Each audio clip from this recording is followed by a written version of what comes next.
Mi nombre es Catalina Vázquez. Tengo 34 años. Y lo último que esperaba encontrar en mi propio garaje un martes por la noche en noviembre era la prueba de que mi matrimonio completo había sido una actuación, y que yo había sido la única en la audiencia. No estaba buscando nada. Quiero ser clara sobre eso. No lo estaba siguiendo. No estaba revisando. Había leído la misma página de mi libro 3 veces. Me rendí. Y decidí bajar a sacar mi laptop del asiento trasero de mi coche para no olvidar la mañana. Eso era todo. Esa era la única razón por la que abrí esa puerta. La luz del garaje ya estaba prendida.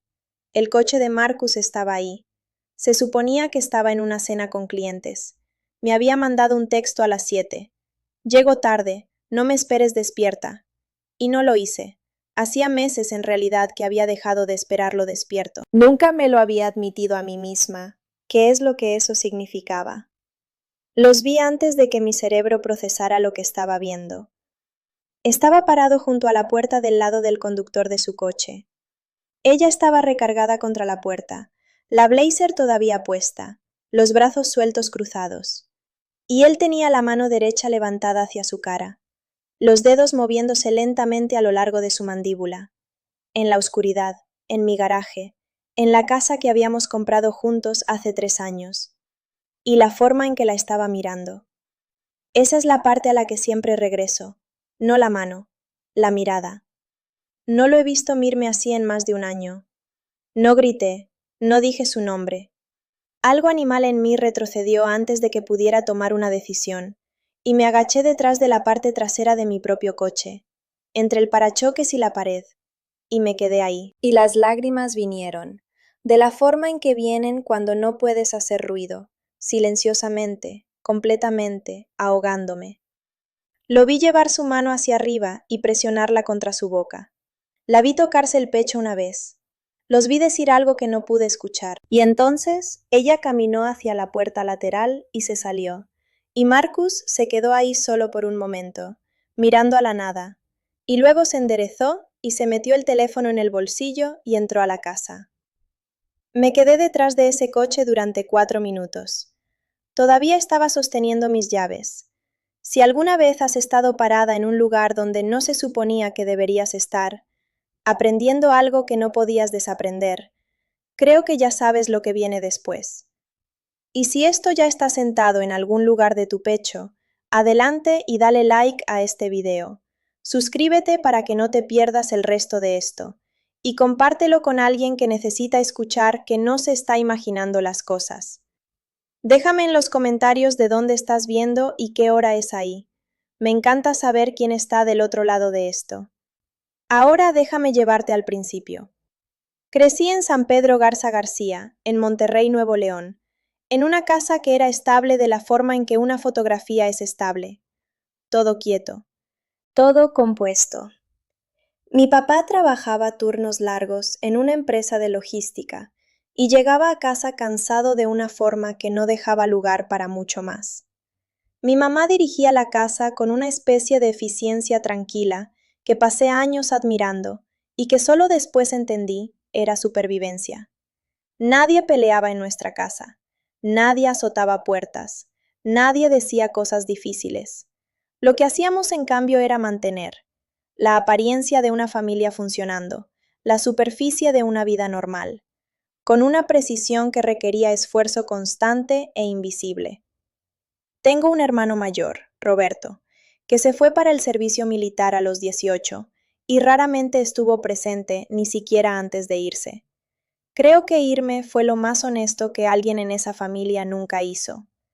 Tenía 9 años la primera vez que entendí que estabilidad y seguridad no son lo mismo. Entré al cuarto de lavado y encontré a mi mamá sentada en el piso, llorando. De verdad llorando, el tipo de llanto que te dobla. Y cuando me escuchó, se limpió la cara de una sola vez, sonrió y dijo, «Todo está bien, mija». Y luego se levantó y volvió a doblar ropa. Nunca lo volvió a mencionar. Nunca pregunté. Lo que aprendí en ese cuarto de lavado, sin tener palabras para ello todavía, era que el dolor era privado, que la apariencia de estar bien era algo que protegías, que ser la persona que mantenía las cosas juntas significaba que no te permitías desmoronarte, no enfrente de nadie, no donde se pudiera ver. Construí toda mi vida sobre esa lección. Era buena en eso. Era tan buena que la gente confundía mi compostura con satisfacción y los dejaba, porque yo tampoco estaba segura de saber la diferencia. Me pagué la universidad por mí misma. Trabajé los fines de semana en una agencia de marketing pequeña. Ahorré cada peso. Me recibí en comunicaciones porque era buena con el lenguaje y suficientemente práctica para querer algo que pudiera usar. Me mudé a la Ciudad de México a los 22 años, a una pequeña recámara con muebles que había encontrado en Mercado Libre y una cafetera que tardaba 4 minutos más de lo que decía que tardaba. Y estaba, quiero ser precisa aquí, genuinamente orgullosa de mí misma. La respuesta de mi mamá cuando le dije que me había recibido fue: «Oh, qué bien, mija. ¿Escuchaste que Roberto consiguió una promoción?» Escuché. Conocí a Marcus 2 años después, en la fiesta de compromiso de una amiga mutua. Él era estable de una forma que me parecía hermosa. Preguntaba sobre mi trabajo como si le importara. Se acordaba de cosas que había mencionado de pasada y las traía de vuelta semanas después. Y a los 27 experimenté esto como una forma de amor tan profunda que no me detuve a examinar si era solo atención básica de la que había estado hambrienta por tanto tiempo que se sentía como devoción. Estuvimos juntos 2 años antes de que propusiera. Nos casamos en primavera. Fue una boda hermosa, lo digo en serio. Fue genuinamente un buen día. Y por un tiempo, el matrimonio también fue bueno, estable y funcional, y cálido de la forma específica en que Marcus podía ser cálido cuando estaba presente, que al principio era la mayoría del tiempo. Fue Dayan quien lo vio primero. Dayan, quien ha sido mi amiga más cercana durante 6 años, y quien sobrevivió su propio divorcio a los 36, con una claridad que siempre he envidiado en silencio. Nunca dijo nada directamente. Eso no es exactamente su estilo, o no lo era entonces. Lo que hizo fue estar. Estuvo con café cuando estaba estresada y comida cuando estaba demasiado ocupada para comer. Y una vez, como 3 meses antes del garaje, se sentó frente a mí en la comida y me miró por un momento largo y dijo: «¿Cómo estás en realidad?» Y dije: «Bien». Por supuesto que dije: «Bien». Me miró otro segundo y luego asintió lentamente y dijo: «Está bien. Estoy aquí cuando estés lista». Y volvió a su ensalada. He pensado en ese momento muchas veces desde entonces. Los 4 meses antes del garaje tenían una textura que mantuve rechazando nombrar. Marcus estaba ahí y no estaba. Se educaba en el momento en que llegaba a casa. Respondía mis preguntas con otras preguntas, o con una especie de agotamiento de bajo nivel que me hacía sentir que preguntar en sí era una imposición. Había una conferencia en Guadalajara a la que no cuestioné porque siempre viajaba por trabajo. Había noches tarde que expliqué con la misma lógica que él me daba. Temporada ocupada, cuentas grandes, ya sabes cómo es. Sabía cómo era, solo que seguía eligiendo la interpretación que requería menos de mí. Porque la cosa sobre ser la persona que mantiene las cosas juntas, la persona que aprendió en un cuarto de lavado a los 9 años que el dolor es privado y que la compostura debe ser mantenida, es que eres extraordinariamente, peligrosamente buena en elegir la versión de los eventos que mantiene la estructura de pie. Aun cuando la estructura ya está hueca, aun cuando alguna parte de ti sabe, había sabido. No los detalles específicos, no su nombre, no su cara, no la forma en que su mano se vería moviéndose a lo largo de su mandíbula en la oscuridad. Pero había sabido que algo se había ido. Había sentido el espacio donde solía estar cada mañana durante 4 meses.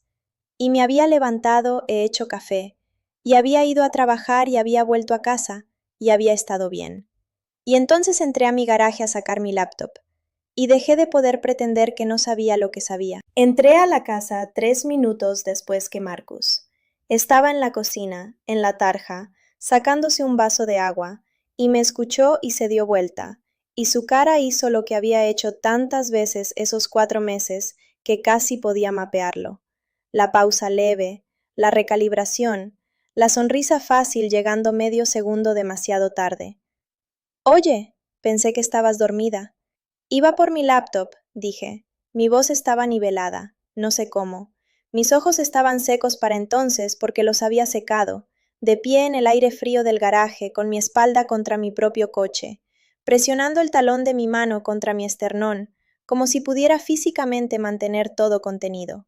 Marcus me miró por un momento, y vi algo parpadear en su cara, solo brevemente, algo que podría haber sido alivio, y entonces dijo, ¿Gran día mañana? Presentación temprano, dije. Deberías dormir un poco.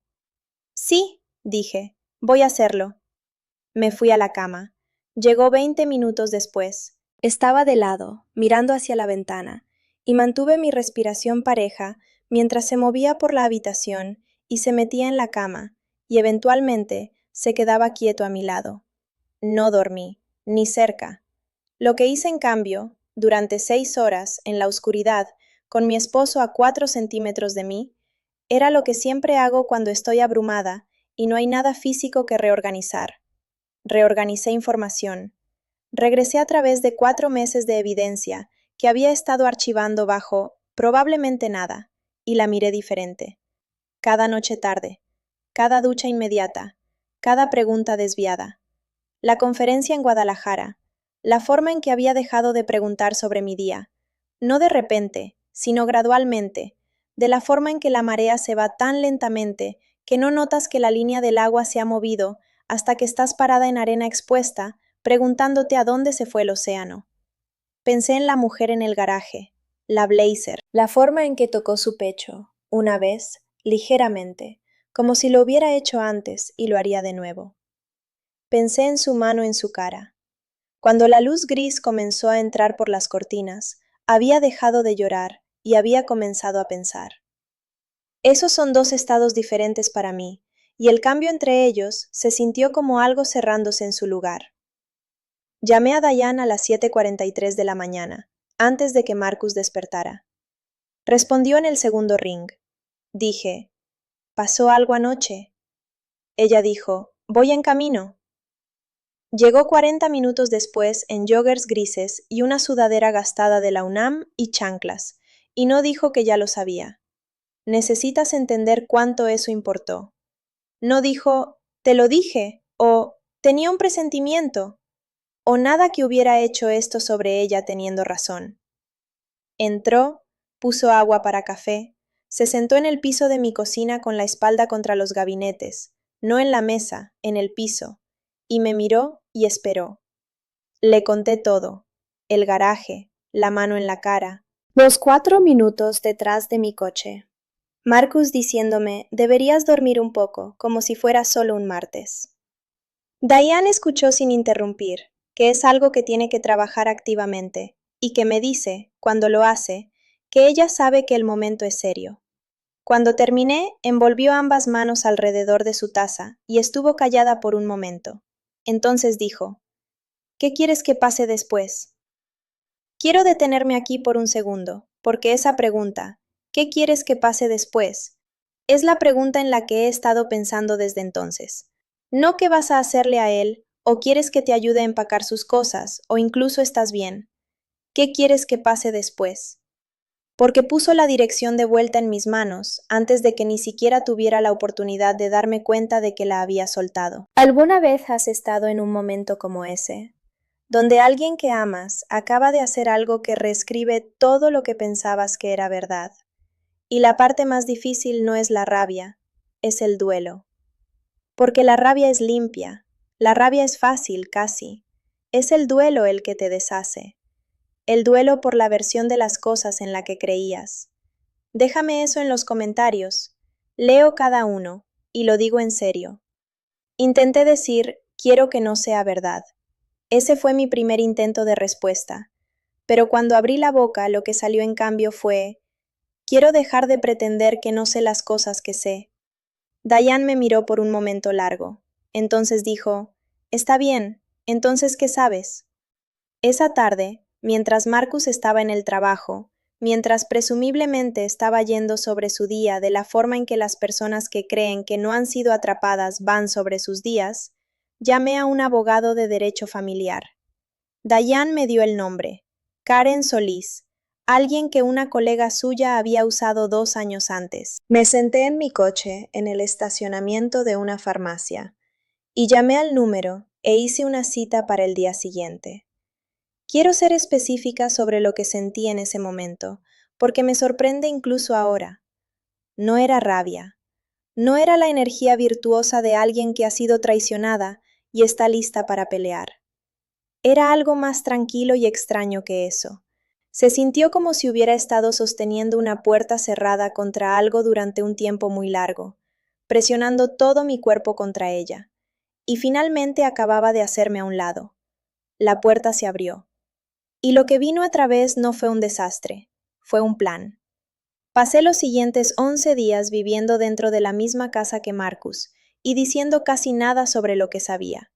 Quiero explicar esa decisión, porque he tenido gente, después, cuando todo esto terminó, preguntarme por qué no lo confronté inmediatamente, por qué me quedé, por qué fui civil, por qué le pregunté sobre sus días y pasé la sal en la cena, y me fui a la cama a la misma hora como una mujer que no sabía lo que sabía. La respuesta honesta es esta. Fui la hija de mi mamá, y por una vez en mi vida usé esa habilidad intencionalmente.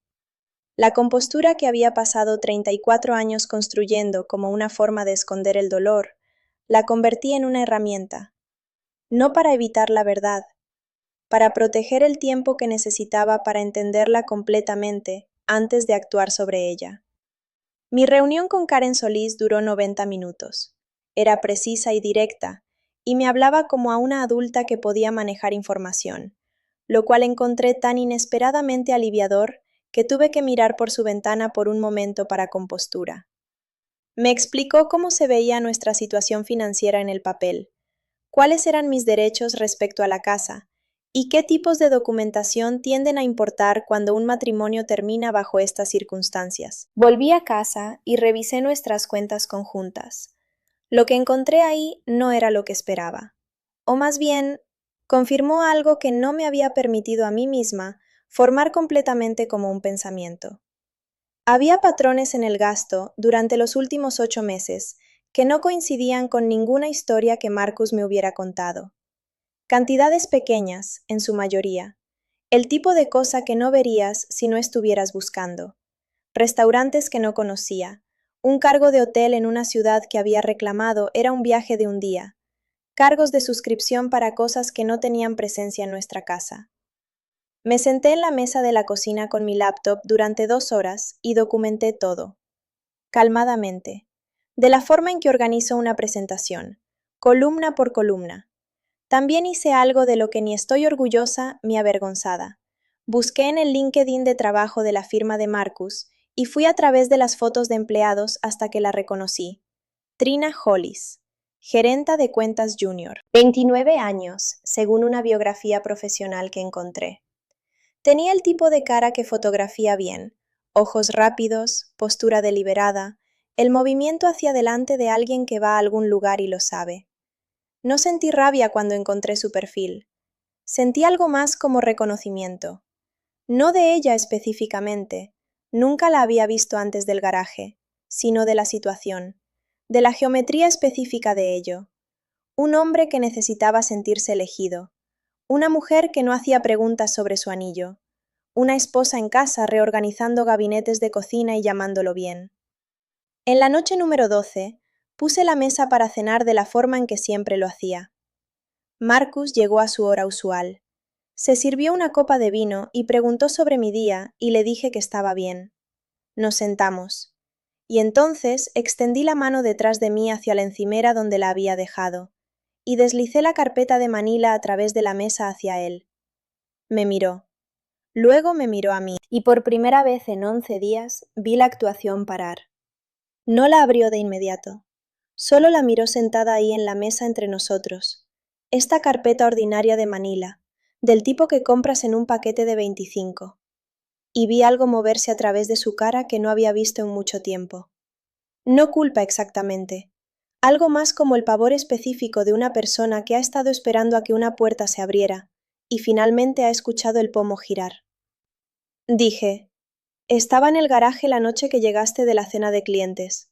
Te vi con Trina. He tenido 12 días para decidir qué quería hacer con eso. Abrió la boca. La cerró. La abrió de nuevo. Lo primero que intentó fue confusión. Un ligero fruncimiento, un parpadeo lento. ¿De qué estás hablando, Catalina? Ni siquiera una pregunta. Una afirmación con forma de pregunta. Y lo miré y no dije nada.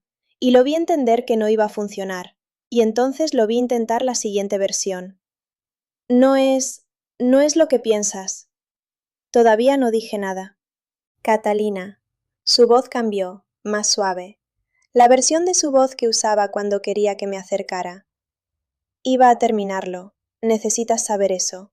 Esto no es serio. Fue un error. Lo sé. Ya estaba. Sé que no iba a terminarlo, dije. Se detuvo. Esto no es realmente sobre eso, dije. La carpeta tenía dos cosas en ella. Una carta de la oficina de Karen Solís, que entendería el significado inmediatamente, y una página impresa con las discrepancias financieras que había documentado, organizadas por fecha, por cantidad, por categoría, con una columna de notas al margen que hacía muy claro que no había armado esto con prisa. Marcus miró ambas.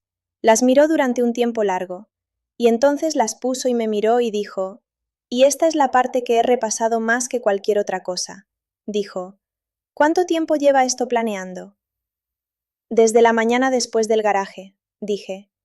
Algo cruzó su cara entonces. Quiero ser precisa sobre qué fue.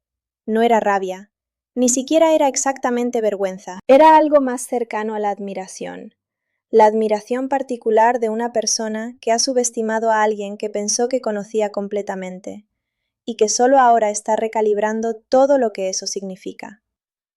Intentó varias versiones más después de eso. Intentó la explicación. El matrimonio había sentido hueco, había estado solo, no sabía cómo hablar conmigo sobre eso, había hecho elecciones terribles.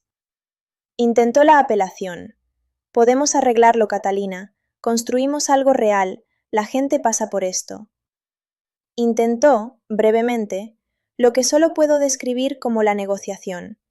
Una versión de los eventos en la que lo que encontré en las cuentas era técnicamente dentro de sus derechos, en la que las conversaciones con Karen Solís eran prematuras, en la que deberíamos simplemente ir lentamente. Lo dejé terminar cada versión. No interrumpí. No lloré. Y cuando terminó dije, «No voy a hacer esto esta noche. Creo que deberías quedarte en otro lugar». Se fue a quedarse con un amigo. Llevó una bolsa. Se quedó en la puerta principal por un momento antes de salir. Y lo vi, lo que quería que viera, que estaba genuinamente triste. Que alguna parte de lo que estaba terminando era real para él, y que perderlo le dolía. Y sentí eso caer. Lo dejé. No aparté la vista de eso. Y entonces la puerta se cerró. Me quedé en la cocina por un tiempo. Entonces lavé los platos de la cena. Entonces reorganicé el gabinete bajo el fregadero porque necesitaba algo que hacer con mis manos. Entonces me senté en el piso de la cocina, mismo lugar donde Diane se había sentado, y no lloré. Solo me senté ahí. Volvió 2 veces después de esa noche. La primera vez fue 4 días después, y vino con argumentos. La casa estaba a nombre de ambos, las cuentas eran conjuntas, nada estaba decidido todavía, tenía derechos, teníamos historia, nos debíamos mutuamente más que una carpeta en una mesa de cena. No fue agresivo. Marcus nunca es agresivo, ese nunca fue el problema. Pero fue insistente de la forma en que las personas son insistentes cuando están peleando por algo y no están completamente seguras de qué es. Lo encontré en la puerta, no lo dejé entrar. Dije, «La oficina de Karen se contactará con la tuya esta semana», y cerré la puerta. La segunda vez que vino, no trajo argumentos. Se paró en el pórtico y me miró, y su cara era diferente, más tranquila, despojada de la actuación completamente. Dijo, «Estoy genuinamente arrepentido, Catalina. Sé que eso no cambia nada, solo necesitaba que lo escucharas. Y esto es el momento en que he pensado más que casi cualquier otro. Porque le creí. Miré a Marcus parado en mi pórtico en el frío de noviembre, sin su postura fácil o su calidez practicada, y creí que estaba arrepentido. Y eso no cambió una sola cosa. Y entender eso, entender que alguien puede estar genuinamente arrepentido y aún así estar completamente terminado, fue uno de los pensamientos más duros y clarificadores que he tenido. Dije, te escucho, y lo decía en serio, y cerré la puerta. Si alguna vez has tenido que cerrar una puerta en alguien que estaba genuinamente arrepentido, no cruel, no un monstruo, solo una persona que eligió mal una y otra vez hasta que lo malo se volvió permanente, entonces sabes que cerrar no se siente como ganar. Se siente como finalmente poner abajo algo que has estado cargando tanto tiempo que tus brazos han olvidado lo que es no sostenerlo. Ese momento, parada en mi lado de esa puerta cerrada, en la casa que estaba a punto de perder, con mis manos vacías. Si eso te golpeó en algún lugar donde no lo esperabas, dale like a este video. Es una cosa pequeña, pero también lo era mi mamá doblando ropa en esa casa tranquila. Y las cosas pequeñas se acumulan en una vida. El proceso legal no fue rápido ni limpio. Quiero ser honesta sobre eso, porque creo que hay una versión de esta historia que implica que una vez que encuentras tu compostura y deslizas la carpeta a través de la mesa, todo se resuelve con eficiencia satisfactoria. No lo hace. Hubo meses de ir y venir entre la oficina de Karen y el abogado de Marcus, un hombre llamado Paul Drexler, que mandaba cartas en un tono que se las arreglaba para ser simultáneamente formal y sutilmente condescendiente, como si todo el procedimiento fuera una inconveniencia menor para gente de calidad.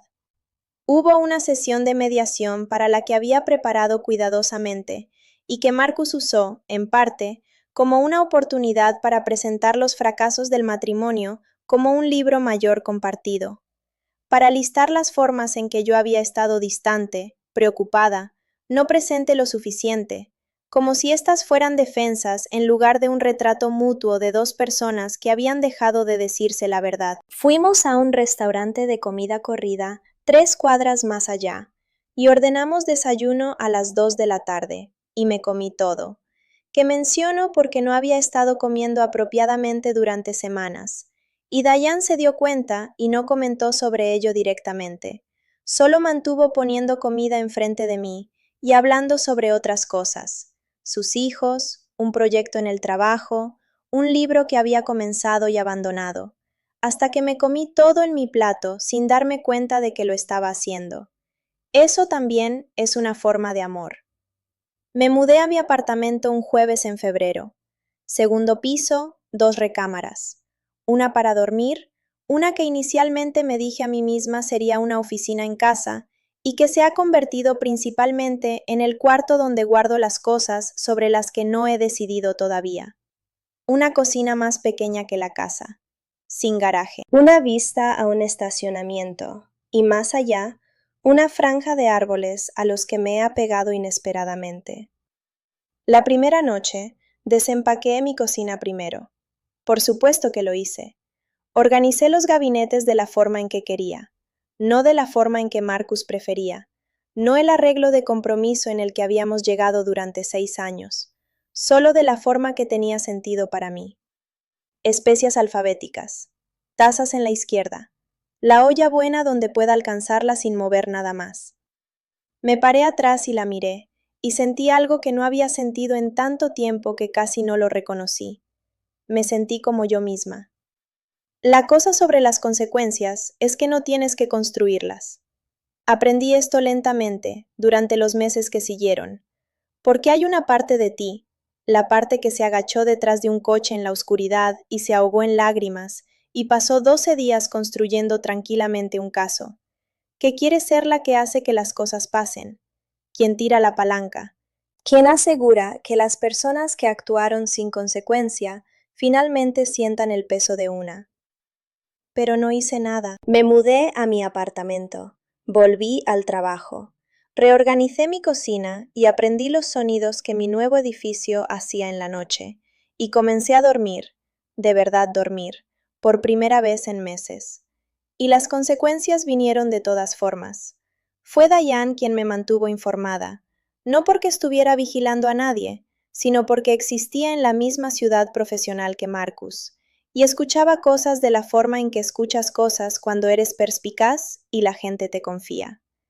Me llamó un miércoles por la noche, alrededor de 6 semanas después del firmado final, y estaba parada en mi encimera de cocina comiendo pasta sobrante, y dijo, entonces, escuché algo hoy. Puse mi tenedor abajo. Resultó que la firma de Marcus tenía una política interna sobre relaciones entre personal senior y junior, que era, aparentemente, más seriamente aplicada que lo que Marcus o Trina habían calculado. Alguien, Diane no sabía quién y yo no pregunté, había hecho un reporte. No yo. No nadie conectado a mí, hasta donde podía determinar. Alguien dentro de esa oficina que había visto la dinámica desarrollarse y decidió que valía la pena reportar. Marcus no fue despedido. Quiero ser precisa. Fue reasignado, movido a una cartera de cuentas diferente, piso diferente, un cambio que fue enmarcado internamente como una reestructuración, pero que todos en esa oficina entendieron inmediatamente. Su trayectoria en esa firma, que era lo que más estaba orgulloso, la cosa que definía cómo se veía a sí mismo en el mundo, fue alterada de una forma que no podía ser no dicha. Trina se fue de la firma dentro de un mes. No sé a dónde se fue. Encontré que no necesitaba particularmente saber. Lo que sentí cuando Diane me contó todo esto no fue satisfacción. Quiero ser precisa sobre eso porque creo que la versión honesta de esta historia lo requiere. Lo que sentí fue algo más cercano a una tristeza cansada y complicada. La tristeza particular de ver algo confirmar lo que ya sabías, que es que las elecciones tienen peso, y el peso siempre aterriza en algún lugar, eventualmente en alguien. No celebré. Terminé mi pasta.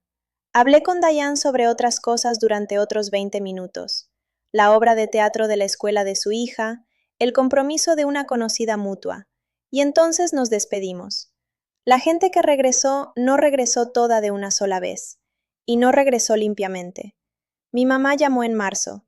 Habíamos hablado brevemente alrededor de las vacaciones, las llamadas cuidadosas, a nivel de superficie, que nuestra relación siempre había sido construida en, pero esto era diferente. Llamó un domingo por la tarde, y cuando respondí estaba callada por un momento, de la forma en que se pone callada cuando está organizando algo que ha decidido decir. Y entonces dijo, creo que sabía que algo estaba mal con ese matrimonio antes de que tú lo supieras. Y no dije nada. Y he estado pensando en eso.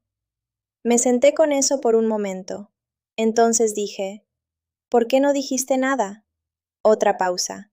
Porque no quería ser la que estuviera equivocada sobre él. Parecía como tal, parecía estable, y pensé que la estabilidad era lo que importaba. Pensé que te estaba protegiendo de la preocupación. Dije, lo sé. Ella dijo, lo siento, Catalina. No fue una conversación larga después de eso. No fue una reconciliación emotiva. No de repente nos volvimos un tipo diferente de mamá e hija. Pero algo en ello fue real, más real que la mayoría de lo que había pasado entre nosotras en 34 años. Y me aferré a eso sin requerir que fuera más de lo que era. Mi hermano Roberto llamó desde el extranjero 2 semanas después. Su versión de una disculpa fue principalmente práctica. Si necesitas que alguien te ayude con cosas, si necesitas ayuda con el apartamento nuevo, solo dilo. Que es el lenguaje de Roberto, y siempre ha sido. Lo que importa es que llamó. Encontró el número y llamó. Hubo otros que no regresaron. Una pareja que habíamos estado cerca, amigos que habían comenzado como amigos de Marcus y que, entendía ahora, siempre habían sido más suyos que míos, que se quedaron callados de la forma en que la gente se queda callada cuando elegir bandos se siente demasiado incómodo para hacer explícitamente. Acepté eso sin amargura, que me sorprendió. Había esperado sentirme abandonada por su silencio. Lo que sentí, en cambio, fue principalmente claridad. El silencio era información. Se organizaba a sí mismo en la columna correcta. Lo que no hice, y esto importó, creo, más que cualquier otra cosa en este periodo, fue perseguir a nadie. No llamé a gente para explicarme a mí misma. No administré la narrativa. No actué recuperación para el beneficio de nadie. Diane se dio cuenta. Dijo, una tarde tomando café, No estás haciendo la cosa. Dije, ¿qué cosa? La cosa donde haces que todos se sientan cómodos con tu dolor, para que puedan irse a casa sintiéndose bien. No lo había nombrado exactamente de esa forma antes, pero tenía razón. Una noche en abril, un jueves, el cielo todavía claro después de las 7, los árboles detrás de mi estacionamiento comenzando a mostrar verde. Me senté en mi mesa de cocina con una libreta legal y escribí una carta. No a Marcus, no a Trina, ni siquiera a mi mamá. Me la escribí a mí misma. A la versión de mí que había estado parada en ese cuarto de lavado a los 9 años y había aprendido la lección equivocada sobre lo que el amor requería de ti. Escribí, no fuiste la fácil porque fueras fuerte. Fuiste la fácil porque nadie estaba prestando suficiente atención para ver cuánto estabas sosteniendo. Eso no es un cumplido. Nunca fue un cumplido. Y se te permite ponerlo abajo. Diane estaba ahí cuando escribí. Estaba en mi sofá leyendo, de la forma en que a veces pasaba noches de jueves ahora, de la forma en que los amigos lo hacen cuando la proximidad en sí es el punto. Y cuando terminé, lo leí en voz alta sin planificar. Ella miró hacia arriba de su libro. Estuvo callada por un momento. Entonces dijo, ahí está. 2 palabras. Eso fue todo. Pero sabía qué quería decir. Quería decir, ahí está la versión de ti que siempre estuvo ahí, debajo de la compostura, debajo del mantenimiento, debajo de 34 años de asegurar que la superficie se mantuviera suave. Ahí está. Finalmente. En mi apartamento nuevo, comencé a hacer cosas que eran solo para mí. Compré flores, Diane tiene razón, lo hago cada semana ahora. El martes pasado fueron amarillas, antes de eso, naranja.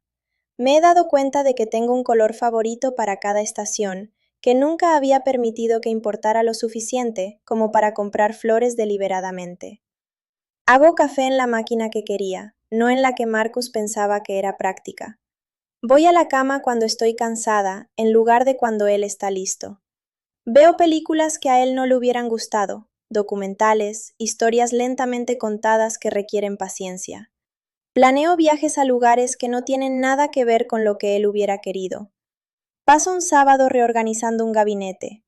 Paso otro cocinando algo que aprendí en YouTube solo porque lo vi y quise intentarlo. Estas cosas, estas pequeñas cosas, se sienten radicales. Creo que es porque durante años las pequeñas cosas fueron las primeras en irse. Las pequeñas preferencias, los pequeños deseos, la pequeña voz dentro de ti que decía, esto es lo que quiero. Se convirtieron en cosas que no importaban lo suficiente como para nombrar. Y cuando finalmente les diste un nombre a esas cosas, cuando finalmente dijiste en voz alta lo que querías, resultó que alguien más había estado diciéndote todo este tiempo que no era lo suficientemente importante como para escuchar. Así que ahora les doy mucha importancia a las cosas pequeñas. Diane y yo hablamos sobre esto hace poco. Estábamos en mi cocina, haciendo cena. Ella corta verduras, yo preparo la salsa, la música tocando en el fondo. Y dije algo como, es extraño lo agradable que es hacer exactamente lo que quiero. Y ella dijo, sin mirarme, no es extraño, es lo que se suponía que debería sentirse desde el principio. Y eso me golpeó en el pecho. Porque es verdad, eso es lo que debería haber sentido todo el tiempo. Pero déjame ser honesta contigo sobre algo. No voy a hacerte creer que esta es una historia donde todo se resuelve limpiamente, donde obtienes el divorcio, la casa se vende, todo se divide equitativamente, y de repente estás completamente curada, y la vida es perfecta, y todo tiene sentido. La verdad es que algunos días todavía duela. Algunos días paso por mi casa en un viaje y veo la esquina donde solía estar nuestro sofá, y me acuerdo de una noche específica cuando estábamos mirando algo sin sentido en la televisión, y Marcus me puso su cabeza en el hombro y fue un momento real. Fue un momento donde alguien realmente estaba aquí conmigo, no en su teléfono, no calculando, solo aquí. Y esos momentos duelen de una forma que no esperaba. La diferencia es que ahora reconozco ese dolor. No lo explico. No lo convoco en algo que tengo que esconder. Simplemente lo noto y digo, oh, ese fue un momento real. Y luego sigo. porque lo que aprendí es que puedes estar completamente en lo correcto en dejar a alguien y aún así extrañar las partes que fueron reales. Ambas cosas pueden ser verdad, y no tengo que elegir. También te voy a contar sobre Trina, porque me parece importante. No sé dónde está ahora exactamente, pero sé que dejó la firma de marketing dentro de un mes. Sé que se fue a trabajar para una agencia de publicidad más pequeña, en un barrio diferente de la Ciudad de México.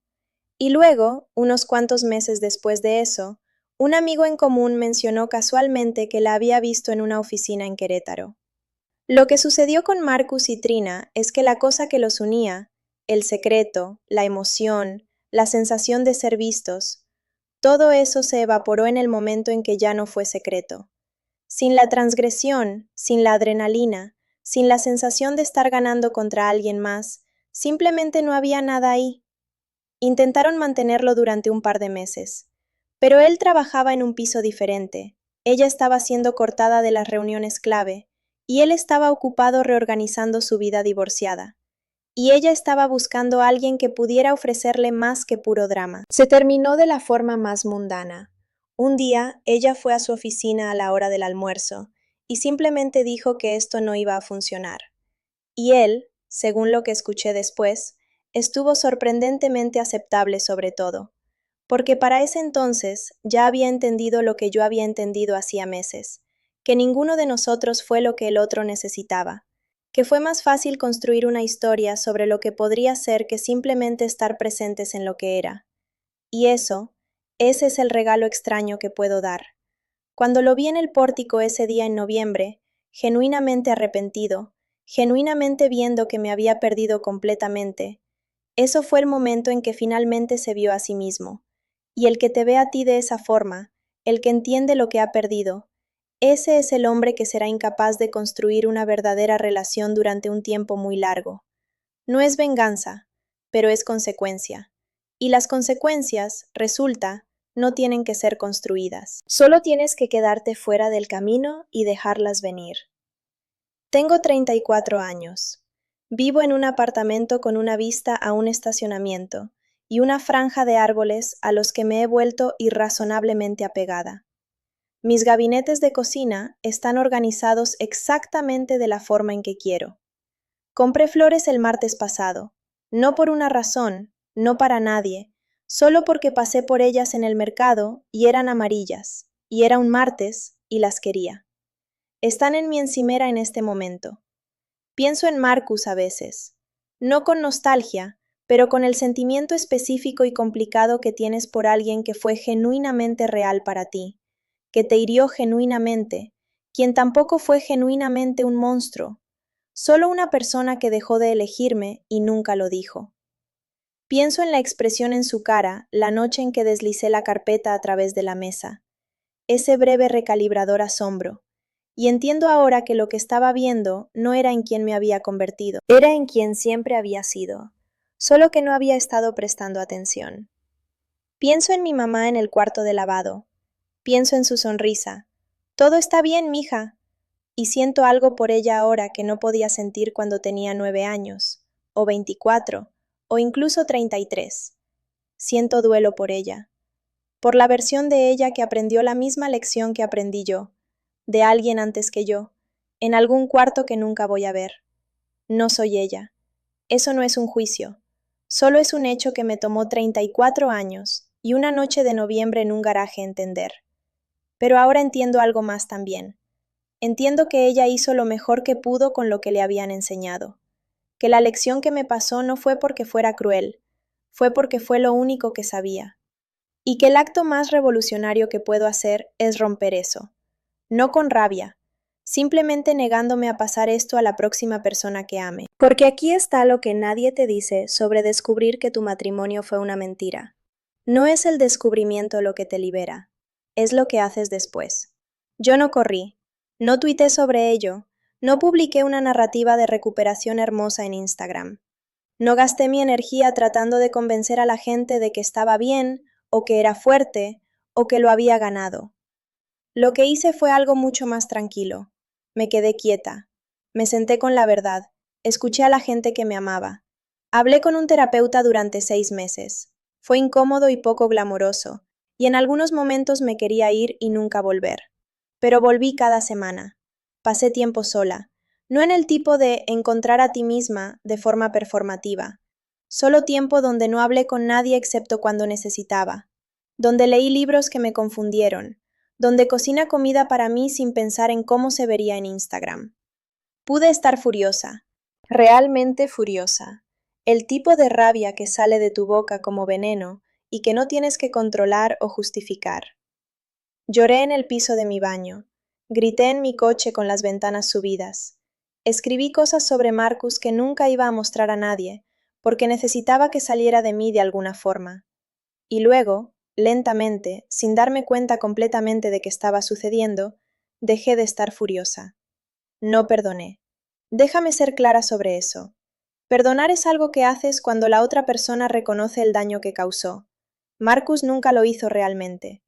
Vino a mi puerta y dijo que estaba arrepentido, y lo creo que estaba arrepentido en ese momento. ¿Pero arrepentido por qué? ¿Por haberme traicionado? ¿O solo por haber sido atrapado? Lo que hice fue soltar. Solté la necesidad de que él entienda lo que había hecho. Solté la fantasía de que algún día sentiría tanto remordimiento que de alguna forma se compensaría lo que había sucedido. Solté la idea de que su dolor o su crecimiento me debía a mí algo. Y eso es donde comienza la libertad real. No en el divorcio, no en la casa siendo vendida, no en que Trina se fuera. Fue en el momento en que finalmente paré de estar lista para su evolución y simplemente viví la mía. Diane tiene un término para esto. Lo llama el cambio de expectativa. Es cuando dejas de esperar que alguien entienda por qué lo que hizo fue mal y simplemente aceptas que puede que nunca lo haga. Es cuando dejas de invertir tu energía en su despertar moral y la inviertes en tu propia vida en cambio. La mayoría de la gente nunca llega a ese punto. Siguen esperando. Siguen siendo amables porque esperan que la amabilidad sea reconocida. Siguen calladas sobre sus necesidades porque esperan que alguien finalmente preste atención. Siguen doblando ropa en cuartos de lavado, sonriendo, diciendo todo está bien. Yo ya no hago eso. Algunos de ustedes van a ver esta historia y van a pensar que es sobre Marcus, sobre lo que él hizo, sobre cómo fue atrapado, sobre cómo los malos reciben sus merecidos. Pero esto no es sobre él, esto es sobre mí. Sobre la niña de 9 años que aprendió que el dolor era algo que se mantenía privado. Sobre la mujer de 27 que confundió la atención básica con el amor. Sobre la mujer de 34 que finalmente, en una noche en un garaje, se dio cuenta de que ella había estado esperando todo el tiempo por alguien que nunca iba a llegar. Y entonces, en cambio, se convirtió en esa persona para sí misma. Eso es la verdadera historia aquí.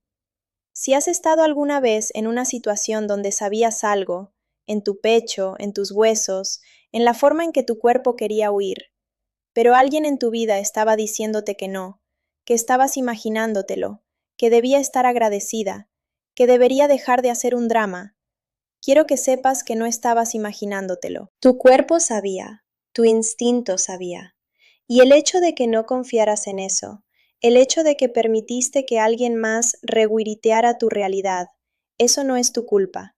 Eso es solo lo que la gente hace cuando quiere mantener el poder. Pero no tienes que permanecer en esa negación. No tienes que seguir pretendiendo. Tienes permiso para saber lo que sabes. Tienes permiso para dejar ir lo que no te está sirviendo. Personas, situaciones, versiones de ti misma que fueron diseñadas para mantener a otros cómodos. Tienes permiso para estar completamente furiosa, completamente triste, completamente perdida. Y luego, cuando estés lista, no cuando alguien más piense que deberías estarlo, comenzar de nuevo. Si esta historia resonó contigo, si sientes que alguien que amas te está reescribiendo la realidad, o si ya has estado donde yo estaba y necesitas escuchar que sobrevives, dale like a este video. Compártelo con alguien a quien le importa. Eso es todo lo que necesito. Déjame algo en los comentarios. Cuéntame tu garaje. Cuéntame el momento en que finalmente dejaste de pretender. Cuéntame lo que pasó después. He leído decenas de miles de comentarios en estos videos Y estos, los que compartís conmigo cuando algo os golpea, estos son mis favoritos.